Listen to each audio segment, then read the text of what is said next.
The US and its allies have everything to fear if they wish to maintain a world that is free, open, and civil.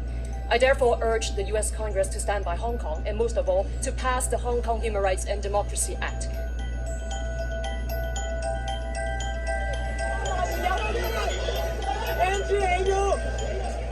Nowadays, students and Hong Kong people are even ready to die for Hong Kong, and some already did. They believe that the only limit to their freedom is their death. This is the ultimate sacrifice for the motherland, and we must not forget them. The movement is far from over, because it has long moved beyond one bill or one person. Our most important demand is genuine structural change in Hong Kong, which means free election. Our government's lack of representation lies at the heart of the matter. Decades from now, when historians look back, I'm sure that 2019 will turn out to have been a watershed. I hope historians will celebrate the United States Congress for having stood on the side of Hong Kongers, the side of human rights and democracy. God bless Hong Kong. Thank you. What's going on in real people's lives right now? You talk about a 12-year-old being arrested.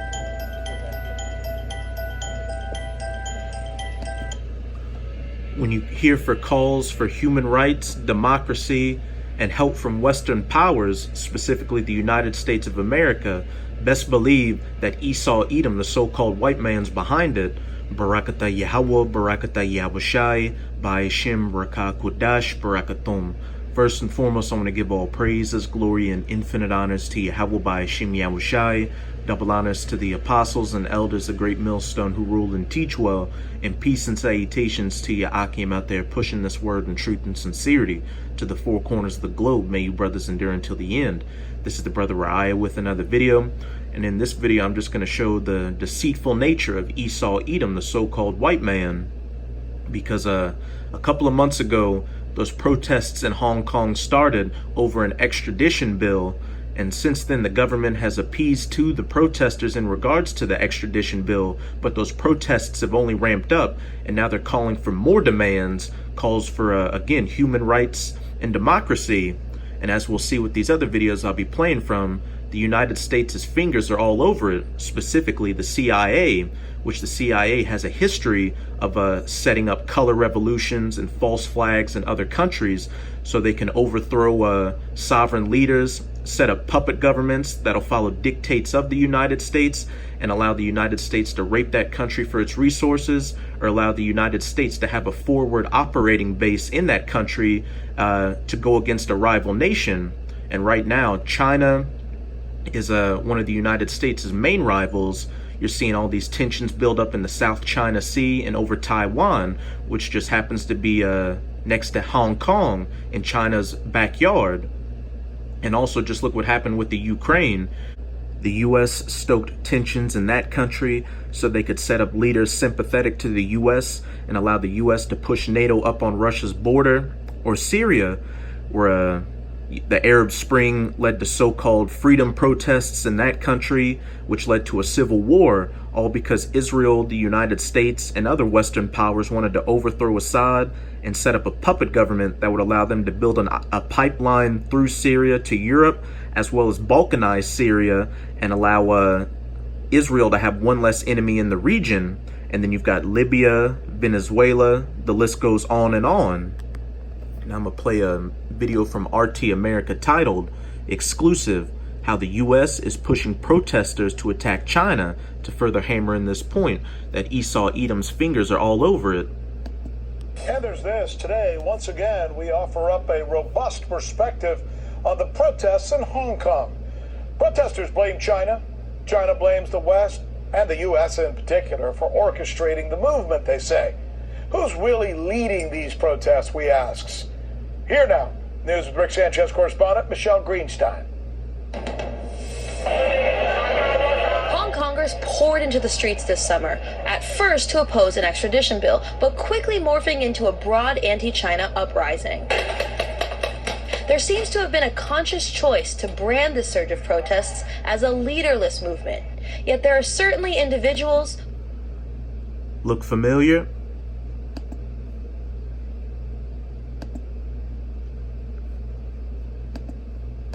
Political parties and organizations giving this movement its direction.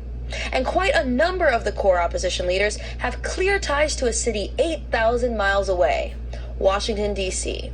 At the center of this controversy is a man named Jimmy Lai. His media company owns one of Hong Kong's most widely read papers, a right-wing tabloid called Apple Daily.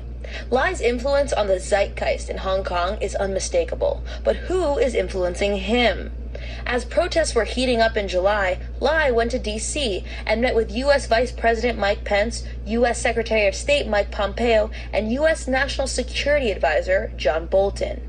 He was also hosted by the Foundation for the Defense of Democracies, a neoconservative think tank that hosts a board of advisors that include 2 former CIA directors. In August, Lai was seen in Hong Kong meeting with Christian Whiten, who worked at the State Department under both the Bush and Trump administrations.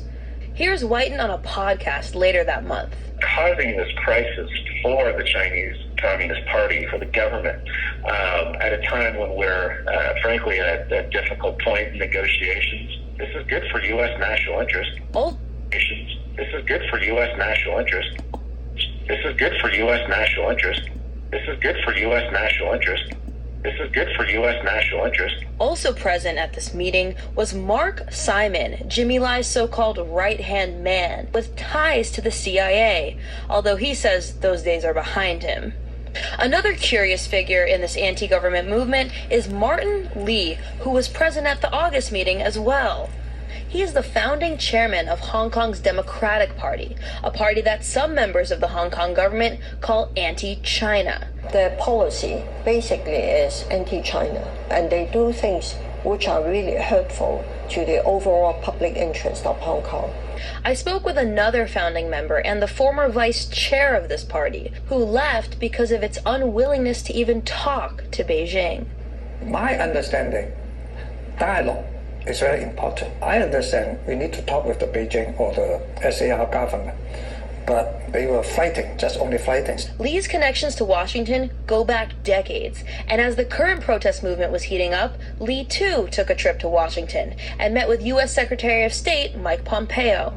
Lee is the recipient of a number of awards from U.S. institutions, including a 1997 Democracy Award from the National Endowment for Democracy. Although the NED is technically an NGO, it has received millions of dollars from the U.S. State Department. And NGOs or non-government organizations is just warfare by other means. Critics of the NED point to the fact that one of its former presidents said it was created to continue the work of the CIA without the CIA's stigma. It would be terrible for democratic groups around the world to be seen as subsidized by the CIA. We saw that in the 60s, and that's why it has been discontinued. That's why the endowment was created. I asked Lee about his party's alleged ties to the United States government. We have been very careful. We don't take overseas donations because that's not allowed with any foreign political party or political group. It may be illegal for a party to take money from a foreign government, but from a foreign NGO? That's another story. In Hong Kong, for the News with Rick Sanchez, Michelle Greenstein, RT. Some red flags should start to be going up in your head.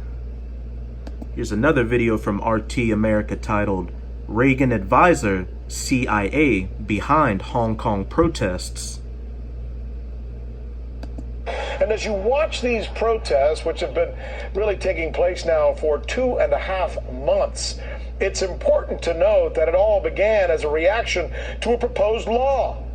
The law would have allowed China to extradite citizens living in Hong Kong to the mainland. But after the protests break out, the law was suspended. It was, in essence, a well-deserved victory for the protesters. They got what they wanted. Right? Wrong. So a lot of people are asking, why have the protesters continued to protest? If what they wanted was for the law to be taken away, and it was, essentially. Well, according to organizers, the protesters, most of whom are young and anti-establishment, are simply screaming for more democracy. There's that word again, democracy.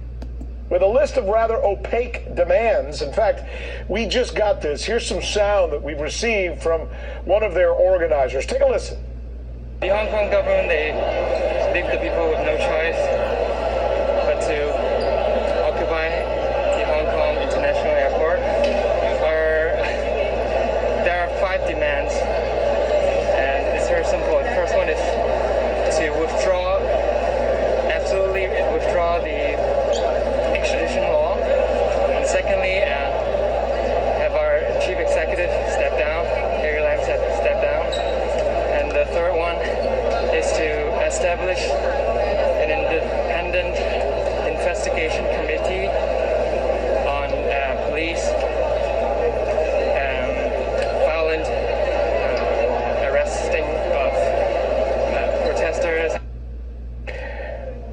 those demands what this protest is really all about?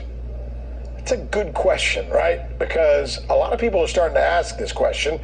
I want you to hear something. Here is a former advisor to President Ronald Reagan with his suspicions of what's really going on in Hong Kong. The whole thing smacks of a warfare state apparatus looking for an enemy, and not only looking for an enemy, but actually trying to provoke hostile actions that can then justify even more money and an even more threatening posture. So, obviously, the point that he's... That's how Esau Edom does it. Again, look at Syria. You had those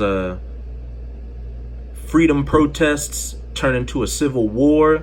Then you had all these false narratives coming out talking about how Assad gassed his people. Then you had U.S. airstrikes. Then you had the U.S. start to move military forces into Syria, etc., etc. Now they're trying to do the same thing with Iran. You had those attacks on those Saudi oil refineries, which the U.S. is blaming on Iran. And now you've got the U.S. moving more forces into Saudi Arabia and around the Persian Gulf.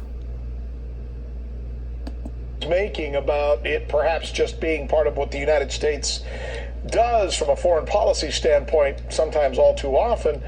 Beijing agrees with what Mr. Stockman just said, but it goes even further with what it calls proof. This is Beijing.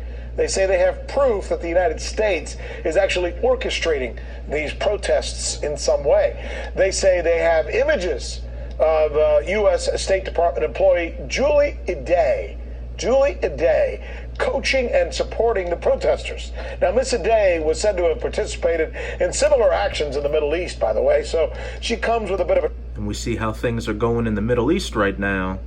...track record. So here again, David Stockman saying that she doesn't really work, in his estimation, for the State Department. Take a listen.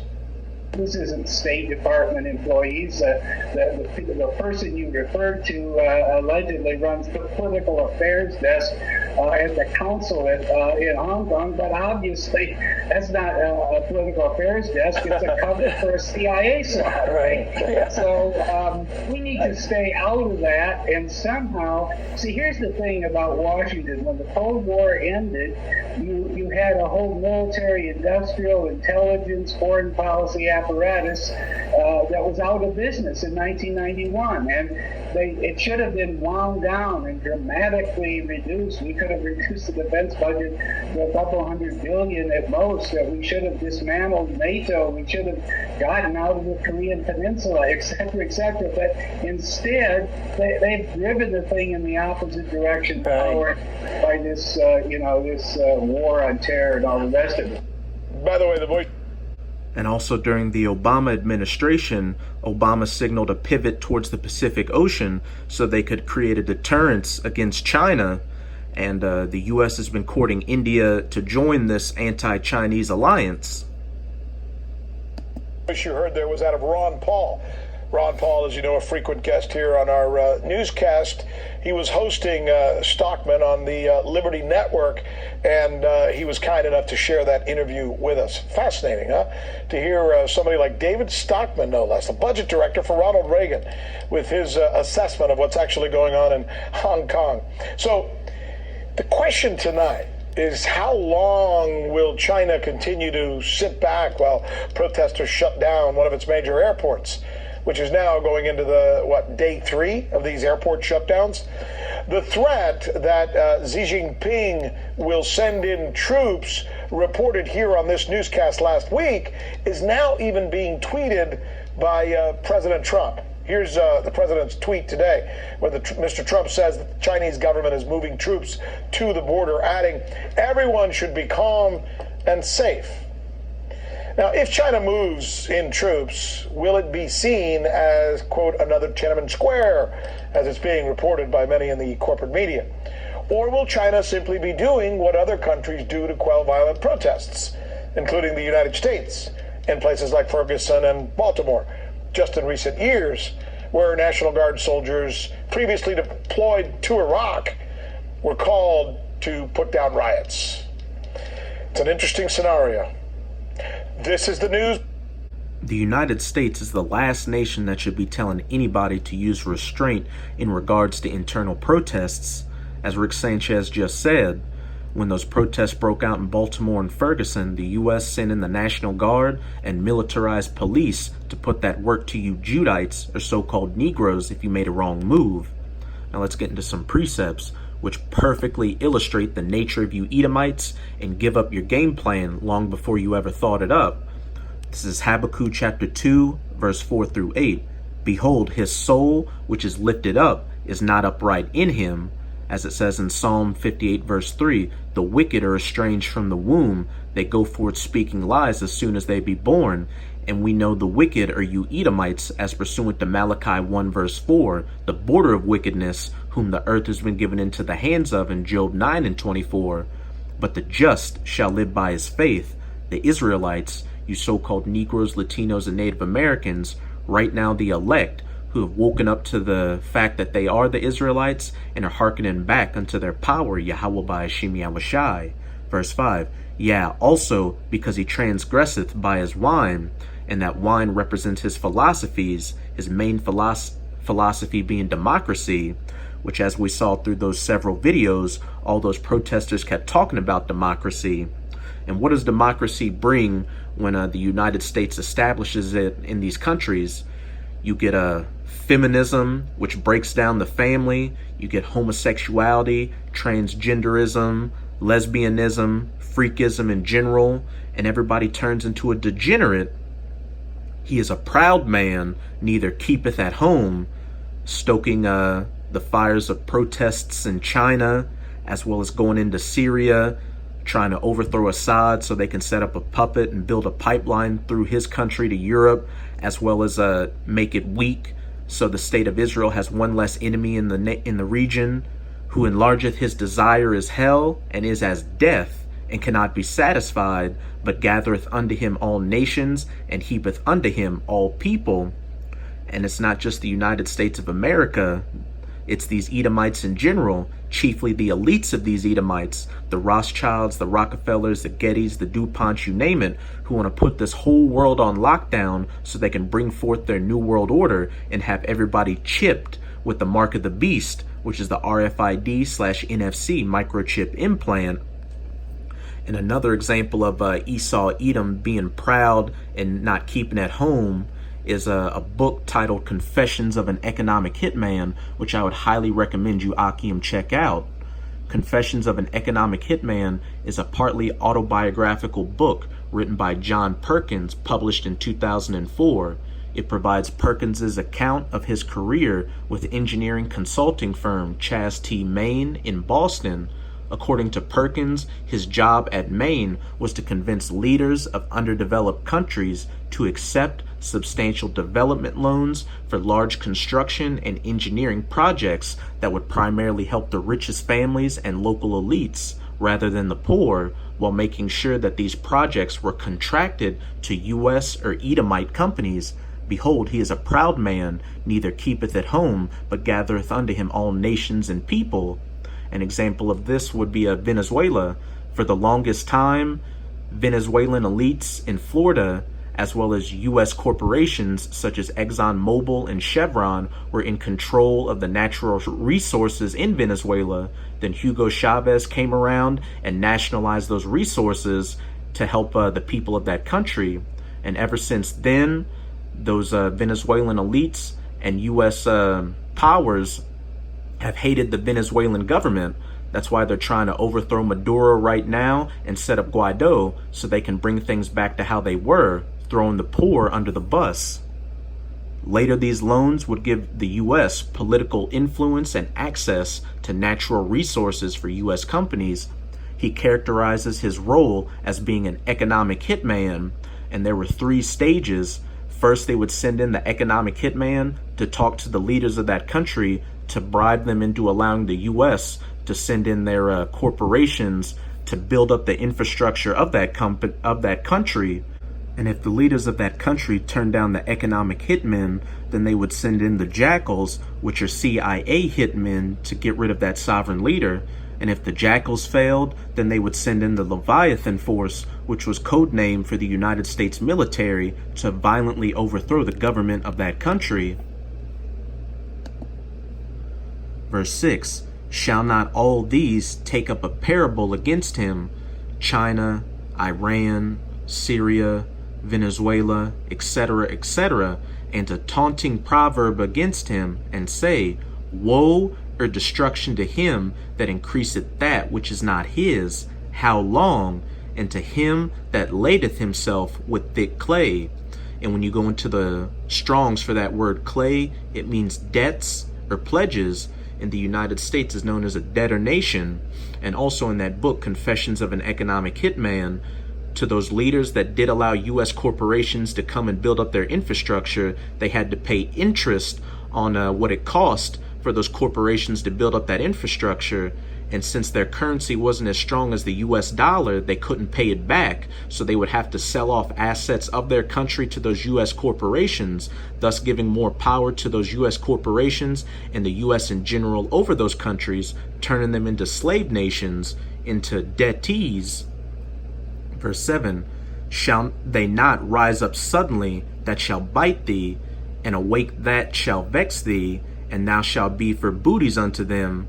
All this is going to culminate into a nuclear-armed World War III, where all these nations, including the allies of the United States of America, are going to turn against her and shoot their nuclear missiles onto the United States, turning it into the biblical lake of fire from sea to shining sea. And afterwards, it's going to be a desolate wasteland where only desert creatures shall dwell, and it's going to be remembered as what a wicked kingdom looks like and how not to govern the earth.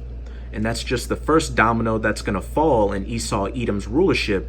After the United States goes down, the rest of you Edomites are going to go down and go into slavery under the children of Israel, again the so-called Negroes, Latinos, and Native Americans, for 1,000 years of hardcore bondage and slavery before your permanent eradication afterwards. Verse 8, because thou hast spoiled many nations, all the remnant of the people shall spoil thee. First and foremost, the elect of the nation of Israel, the 144,000, and the rest of the righteous 1/3 who are going to be the first fruits in the kingdom, and also the remnant of the heathen nations that survived that nuclear destruction. They're also going to be slaves in the kingdom, and in between getting their ass beat by us, they're also going to find time to beat your ass. You Edomites are going to be totally despised in the kingdom. How so-called Negroes, Latinos, and Native Americans are treated right now is how you Edomites, or so-called white people, are going to be treated. But it's going to be double because of men's blood and for the violence of the land, of the city, and of all that dwell therein.